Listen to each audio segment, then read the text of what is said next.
વડોદરા શહેરની નવીન કલેક્ટર કચેરી ખાતે પીવાના પાણીનો અભાવ અને ગંદકીનું સામ્રાજ્ય જોવા મળી રહ્યું છે। વડોદરા શહેરના દિવાળીપુરા વિસ્તારમાં કરોડો રૂપિયાના ખર્ચે નવીન કલેક્ટર કચેરી બનાવવામાં આવી છે। દિવસ દરમિયાન હજારો લોકો અહીં કલેક્ટર કચેરી ખાતે તેમના કામકાજને લઈને આવતા હોય છે। જો કે કરોડો રૂપિયાના ખર્ચે બનેલી આ નવી કલેક્ટર કચેરીમાં પીવાના પાણીનો અભાવ જોવા મળી રહ્યો છે। આ સાથે જ અહીં ગંદકીનું સામ્રાજ્ય પણ ફેલાયું છે।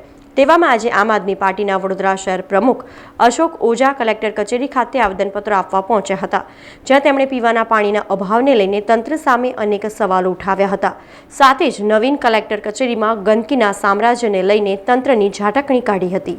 આ સ્માર્ટ સિટી વડોદરા જે ફક્ત કાગળો પર છે, કરોડોના ખર્ચે આજે કલેક્ટર ઓફિસ બનાવ્યા પછી અમે આવેદન આપવા આવ્યા ત્યારે કલેક્ટરશ્રી કોઈ મિટિંગમાં હતા, તેના કારણે અમારે થોડી વાર બેસવું પડ્યું।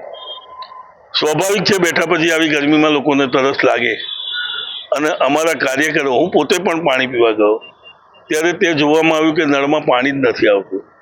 આજે કલેક્ટર ઓફિસ જેવી જગ્યા પર જો પાણી ન આવતું હોય કે કલેક્ટર સાહેબની ઓફિસમાં પીવાનું પાણી ન હોય તો આ સ્માર્ટ સિટી વડોદરાને નલ સે જલ એવા નામો આપી અને લોકોને જે છેતરવાનું કાર્ય ભારતીય જનતા પાર્ટી કરી રહી છે તે ફક્ત કાગળો પર છે।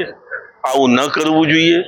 અને આપના માધ્યમથી હું પૂછવા માંગીશ કે આ કયા ધોરણે કઈ લાઈફસ્ટાઈલ છે, આ કયું જીવન છે આ કે જો કલેક્ટર ઓફિસમાં પાણી ન મળતું હોય તો પબ્લિકને પાણી પૂરું કેવી રીતે પડશે? અને અત્યારે તો ભર શિયાળો છે, શિયાળામાં જો આ વ્યવસ્થા હોય તો ઉનાળામાં સ્વાભાવિક છે કે જે લોકો કહે છે સત્ય છે કે ભાઈ 15 દિવસ મહિનો લોકોને પાણી નથી મળતું। અને હકીકત છે કે તમે બી જાણો છો, અમે બી જાણીએ છીએ કે બરોડામાં પાણીની અછત છે। તેમ છતાં સરકાર ખોટી બાંગો મારી રહી છે કે જલ સે નલ 24 કલાક પાણી, પણ આવું ગુજરાતની અંદર નથી, બરોડામાં તો તદ્દન નથી।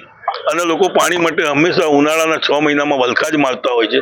જો કલેક્ટર ઓફિસમાં પીવાનું પાણી નહીં હોય તો પબ્લિકને પાણી આ કલેક્ટર સાહેબ કેવી રીતે આપશે? અને ત્યાં લોકો પાણી પીવા આવતા હોય તો સ્વાભાવિક છે પાણી ન મળે તો કલેક્ટર કચેરી પર લોકો થૂકીને જાય છે અને ત્યાં પાનની પિચકારીઓ થૂકેલી બી જોવા મળી છે। અમને તો એવું પણ જાણવા મળ્યું છે કે પહેલા કલેક્ટર ઓફિસમાં સફાઈ કર્મીઓને 12,000 રૂપિયા પગાર હતો, તે ઘટાડીને લોકોનું પ્રમોશન થતું હોય છે, લોકોનો પગાર વધતો હોય છે।